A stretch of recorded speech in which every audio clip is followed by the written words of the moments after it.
साथियों नमस्कार, आप सभी का बहुत बहुत स्वागत है हमारे इस वीडियो में। दोस्तों आज के इस वीडियो में हम लोग शानदार प्रश्नों को देखेंगे। इसमें लगभग आपको 100 से ज़्यादा प्रश्न रहेंगे इस सेट में। ठीक है, हम लोग अब लगातार बहुत सारे सेट को अलग अलग देखेंगे और कुछ प्रीवियस ईयर क्वेश्चन को भी हम लोग देखेंगे। अब से लगातार एग्ज़ाम तक आपके साथ हम बने रहेंगे तमाम प्रश्नों के साथ।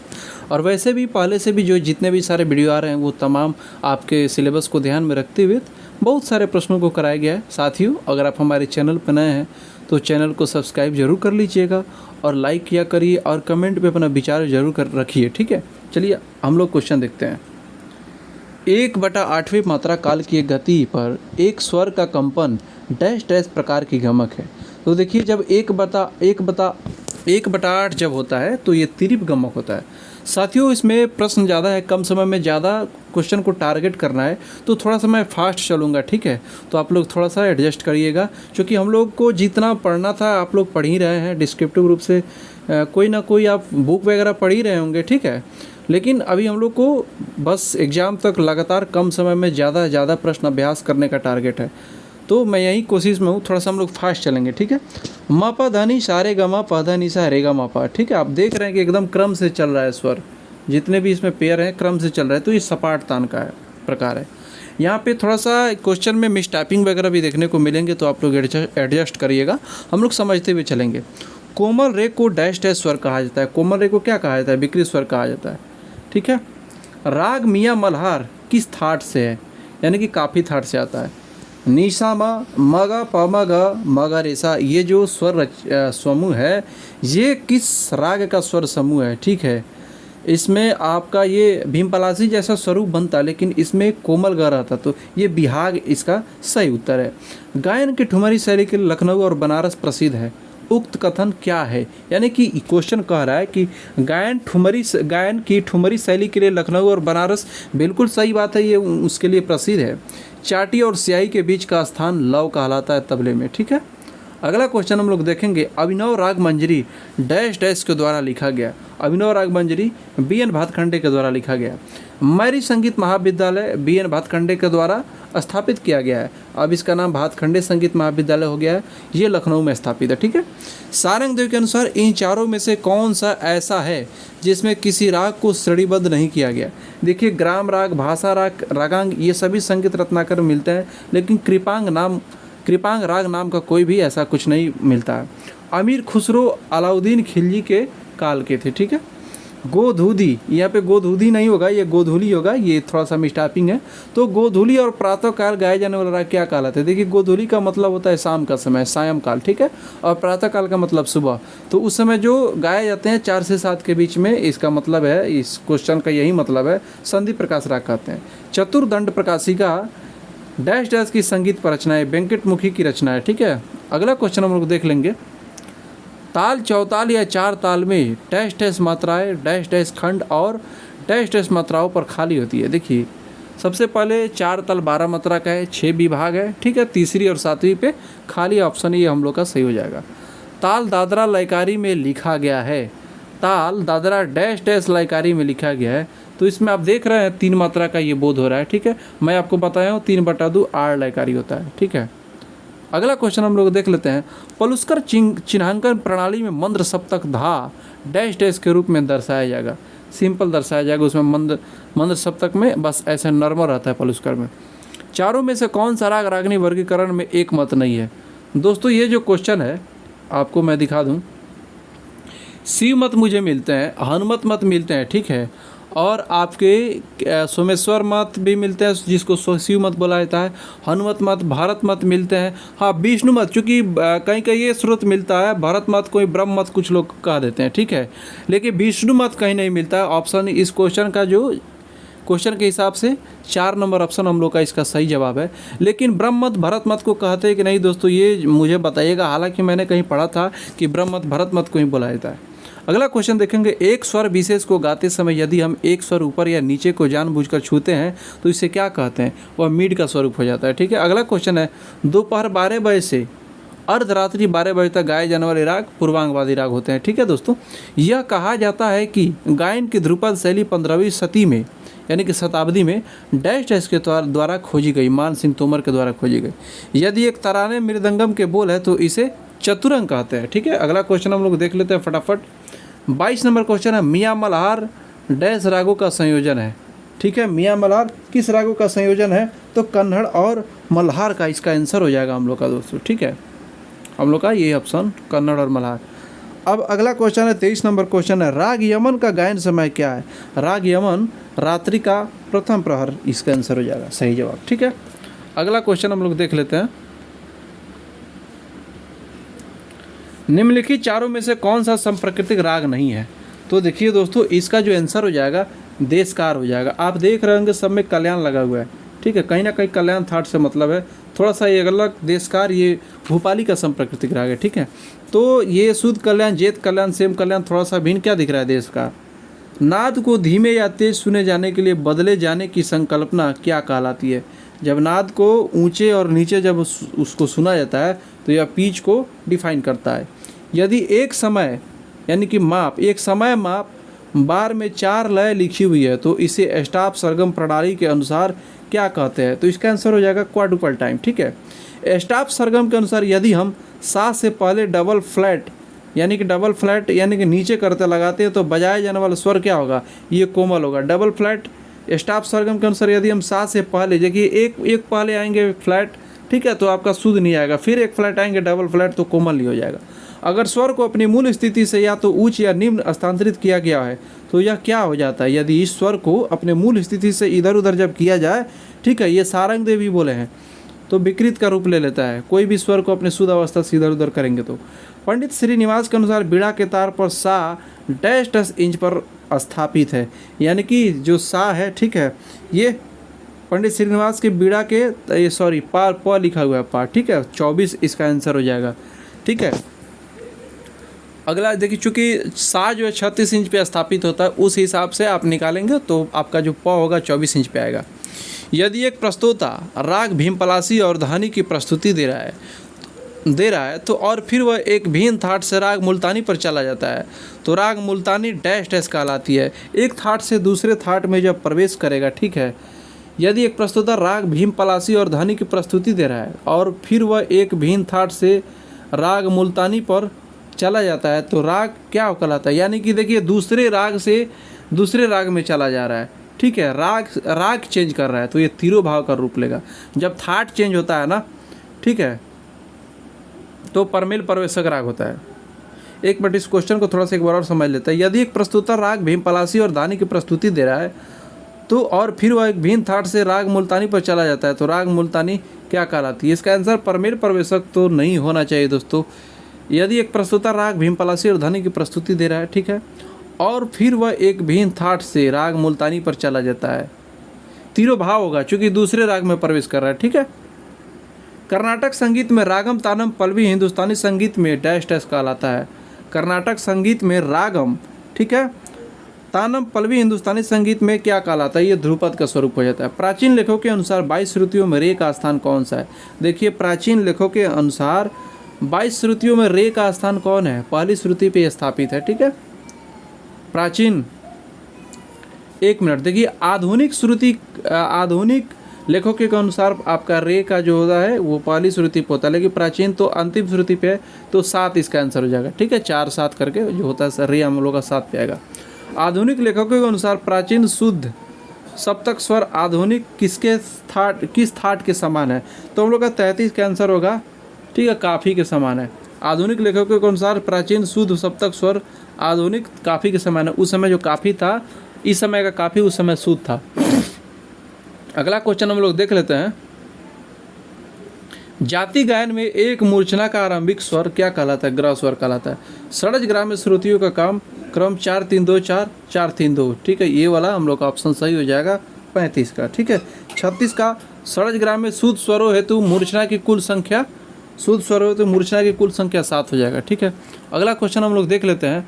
कर्नाटक संगीत का शुद्ध सप्तक हिंदुस्तानी संगीत प्रणाली में डैश डैश राग कहलाती है। कर्नाटक संगीत का शुद्ध सप्तक हिंदुस्तानी संगीत में कर्नाटक में तो उसको कनकांगी बोला जाता है और उसी को बिलावल कहा जाता है हमारे हिंदुस्तानी संगीत में। पंच जाति भेद के अनुसार मिश्र जाति में लघु में कितने मात्राएं होती है? मिश्र 7 मात्रा का होता है, ठीक है। मध्यालय में यानी कि मध्यालय लिखा हुआ है, मध्यालय में यदि 16 शब्द 16 सेकंड में गाए जाते हैं तो यदि वहीं 16 शब्द 4 सेकंड में गाए तो इसे क्या कहेंगे? देखिए 16 सेकंड 4 सेकंड में 4 से भागा देंगे तो 4 आ जाएगा। अगला क्वेश्चन है, मारू बिहाग किस थाट से आता है? मारू बिहाग जो है, ठीक है, वह आपके बिलावल थाट से आ जाएगा। राग मधवंती की जाति क्या है? ऑडव संपूर्ण है। राग मधवंती का थाट तोड़ी है, ठीक है। अगला क्वेश्चन 42 नंबर क्वेश्चन है, रेमा रेसा कोमल नी बोल रहे, मंद्र नी प म प नी ध नीसा मरे प नी ध नीसा, ये जो है, ये जो स्वर समूह है ये राग मियाँ मल्हार को डिफाइन कर रहा है, ठीक है। अगला क्वेश्चन देखेंगे, पंडित श्रीनिवास के अनुसार तार सप्तक सा कितना इंच पर रखा जाता है? तो 43 का आंसर हो जाएगा हम लोग का 18। राग पुरिया धनासरी का गायन समय क्या है? राग पुरिया धनासरी का गायन समय है दिन का चतुर्थ प्रहर, ठीक है। अगला क्वेश्चन हम लोग देख लेते हैं। दोस्तों थोड़ा सा वीडियो तो लॉन्ग हो जाता है, लेकिन मेरा टारगेट है एक वीडियो में ज़्यादा क्वेश्चन किया जाए, थोड़ा सा और फास्ट चलते हैं। कर्नाटक संगीत में 44 नंबर हम लोग देख लिए। कर्नाटक संगीत में प्लुत का चिन्ह है ये आपका, ठीक है। 1 मिनट हाईलाइटर ले ले थोड़ा सा। पधा नी सा गमा प ध, ये 46 नंबर का जो स्वर समूह दिखा रहा है यह किस तान की ये पहचान करना है, ठीक है। तो पधा निशा गामा प ध निशा ये वक्रतान का स्वरूप ले रहा है, चूँकि इसमें स्वर जो है इधर उधर है, ठीक है। स्टाप सरगम प्रणाली में ये जो चिन्ह दिया हुआ है मात्रा दर्शाता है। स्टाप ये 1/8 तिरिप का, ठीक है, ये 1/8 दर्शाता है।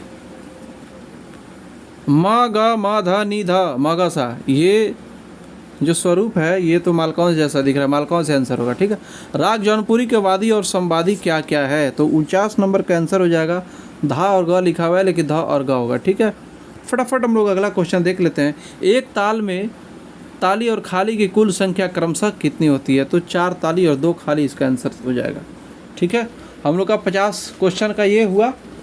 और अगला क्वेश्चन है 51 नंबर, ध म ग रे ग म ग रेगा, ठीक है। ये जो स्वरूप है बिलावल का, दोस्तों किताब में अक्सर क्या होता है ना, जैसे प्रैक्टिस सेट मैं किसी पुस्तक से करा रहा हूँ, किसी पुस्तक का प्रैक्टिस सेट मुझे मिला है, ठीक है, वही मैं आपको करा रहा हूँ।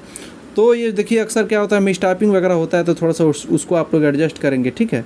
बाय द वे मेरे से भी कोई भूल होता है तो उसको भी आप लोग दिल पे ना लेंगे, आप कमेंट करके ज़रूर बताएंगे। हो सकता है कहीं पे मैं मिस कर रहा हूँ तो उसके लिए मैं क्षमा प्रार्थी हूँ, लेकिन आप लोग कमेंट करके ज़रूर बताएंगे ताकि हमारे और भी साथी उसको देख करके करेक्शन कर लेंगे और मैं भी जान सकूँगा। कर्नाटक संगीत में नीचे दिए गए बोल किस जाति से आते हैं पहचानना है। ये जो दिया है तक धिन तक ये संकीर्ण जाति हो जाएगा, ठीक है। 52 नंबर का आंसर हो जाएगा। अब है अगला क्वेश्चन, द्वय मध्य तीखे सबही उतरय वक्र ग होइए, ये देख राग चंद्रिका सार का ये रूप है, ठीक है। ये कामोद का है, थोड़ा सा ये श्लोक ध्यान में रखना पड़ता है रागों के हिसाब से। इन चारों में से कौन सा तबला बजाने में 10 बोलों में से एक नहीं है? देखिए धा घ ना, ये ई जो है वो अलग है, थोड़ा सा ये आंसर हो जाएगा। सितार बजाते समय यदि 2 स्वर एक दूसरे के बाद बजाए जा रहे हैं, पहला स्वर मिजराब का प्रयोग करके और दूसरा उंगलियों का प्रयोग करके बजाया जाता है, तो इसे क्या कहते हैं? झमझम आंसर हो जाएगा, ठीक है। गत जिसमें सितार के बोल विलंबित लय में हो क्या कहलाता है? विलंबित लय होता है तो मसीद खानी गत हो जाता है। 56 नंबर, ठीक है। 57 नंबर बैक का जन्म। दोस्तों ये बैक क्या है मुझे भी समझ में नहीं आ रहा है, ठीक है। इस क्वेश्चन को हम नहीं जानते हैं दोस्तों, ठीक है। 57 नंबर क्वेश्चन के बारे में अगर आप जानते हो तो कमेंट करके जरूर बताइएगा। ओपेरा द म्यूजिक फ्लूट, ठीक है, ये किनके द्वारा रचा गया है? Opera the music flute Beethoven के द्वारा रचा गया, ठीक है। Opera the music flute Beethoven के द्वारा। डैश डैश बोन जर्म, ये क्या मिसटाइपिंग, थोड़ा सा ये भी मैं नहीं समझ पा रहा हूँ, ठीक है। 59 नंबर क्वेश्चन को भी स्किप कर रहा है, चूँकि ये जो समझ में नहीं आ रहा है तो फिर उसको आपको और हमको समझना ये मेरे ख्याल से सही नहीं है, मुझे समझ में नहीं आ रही। बीथोवन की मृत्यु, ये सब लोग वेस्टर्न म्यूजिक वाले थे।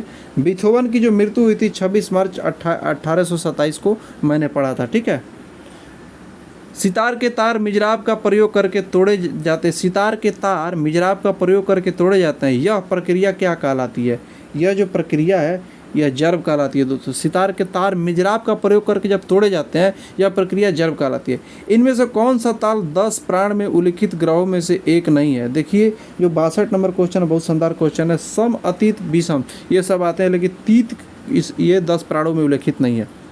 ठीक है, अगला क्वेश्चन हम लोग देख लेते हैं फटाफट। पखावज को तान देते समय गीला मांद स्वर या पीछ को हेतु हटा दिया जाता है। क्या करने के लिए हटाया जाता है? तो बढ़ाने के लिए। ठीक है, कड़ान तान यह बोल है। कड़ान तान यह किसका बोल है? दाहिने हाथ के बोल है। अगला क्वेश्चन है, उस्ताद अल्लाह रखा खा डैश डैश घराने से है। उस्ताद अल्लाह रखा कहाँ से है? पंजाब के घराने के। ठीक है, 65 नंबर का। 66 का, किशन महाराज तबले के डैश डैश घराने से आते हैं, बनारस घराने से आते हैं। सर्वथा भीन छाटिए। दोस्तों इसमें जो भीन है, देखिए मेरे हिसाब से मंजरी होना चाहिए। ठीक है, खंजरी, नगाड़ा, डमरू, ये इमरू लिखा हुआ है, डमरू ये तो सभी तो औनद बाद है।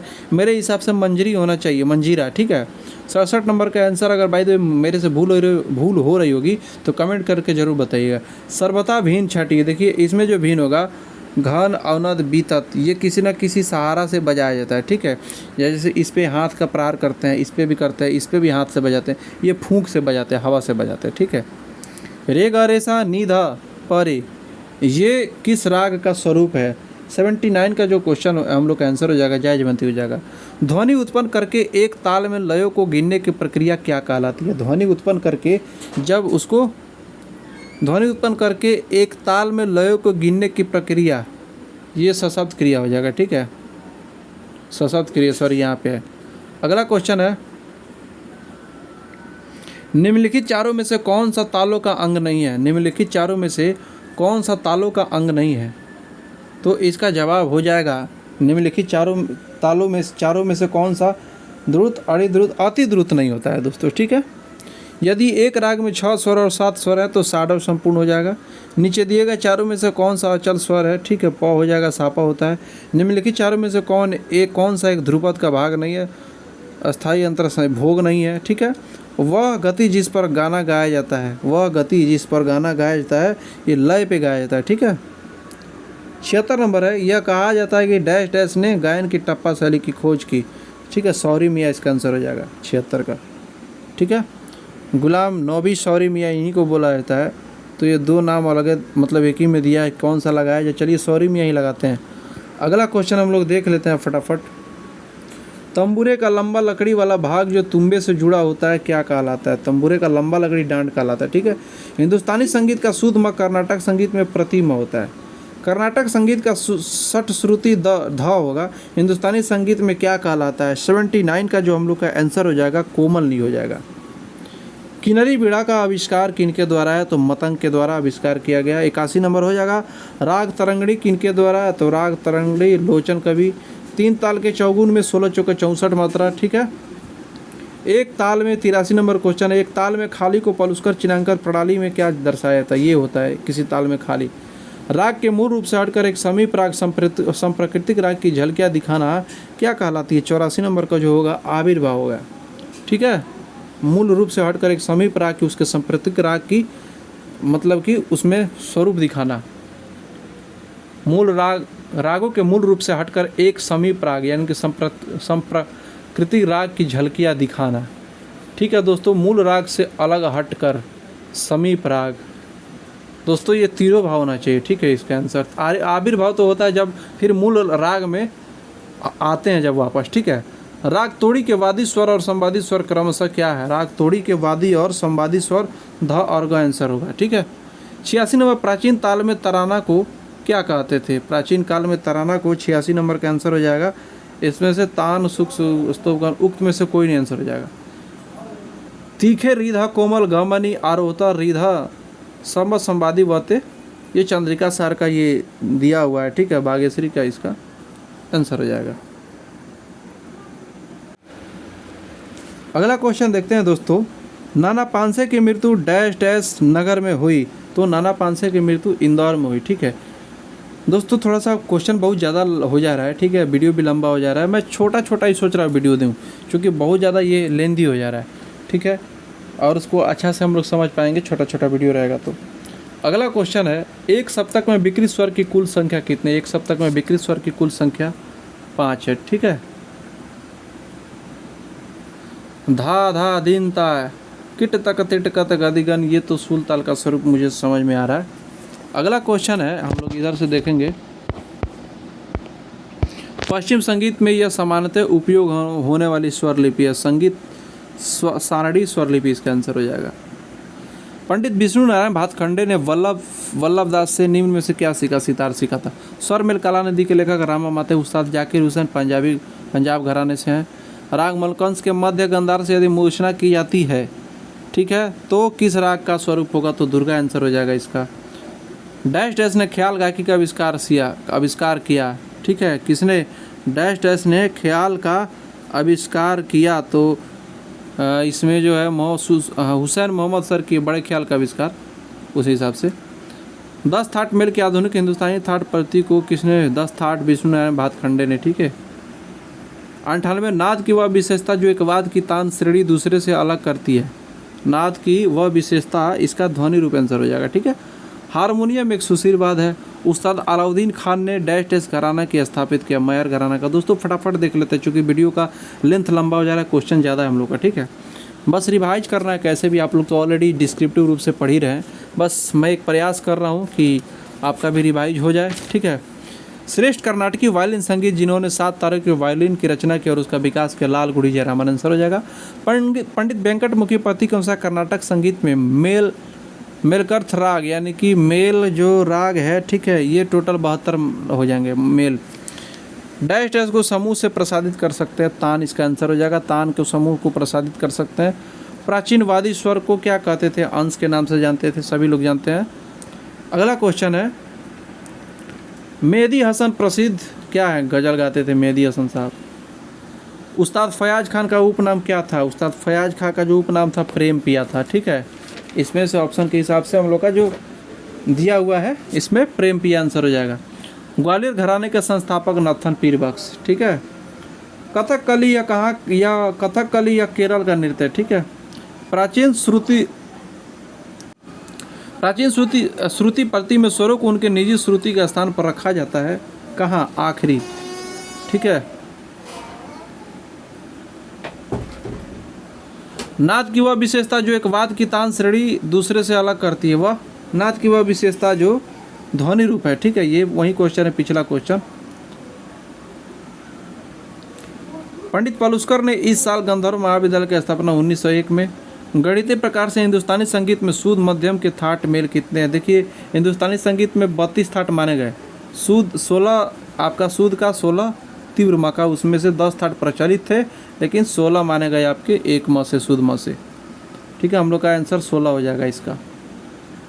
राग बसंत का संवादी स्वर क्या है? राग बसंत का पंचम, ठीक है। नौहार बानी ध्रुपद का घराना है, ठीक है।